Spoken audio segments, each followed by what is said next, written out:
Hi, I wanted to share a conversation I had yesterday for a kickoff for a cybersecurity training program. And we're looking at the content and talking to the subject matter experts. And the main focus there is not to train people for what's happened historically. It's to look at what's happening right now. And then the forecast, crystal ball, what do we see? What do the experts see is going to be trending in 3 months, 6 months, maybe even 12 months. And that way we're planning, looking for the future and training people for what's happening now. Not what's happened in the past, but what we think is going to happen in the future. So they're future ready. And it's the same with workforce training and skills development.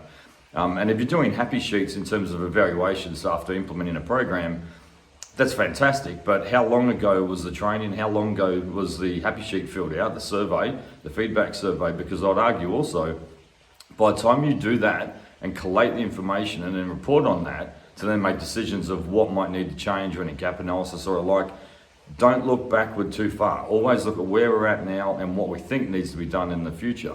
Otherwise, we're going to be training for the past, not the current and not the future. We're not setting our workforce up for success. So again, the happy sheets are great. An alternative would be maybe big data learning analytics to be able to get in the time, just in time data, real-time data that's instant, as opposed to waiting 3 months, 6 months, 12 months. And it depends on the nature of the topic too. So take that into consideration and have a think about when you're doing evaluations and when you're creating a training program, are you training for the past or you training for the current and preparing for the future?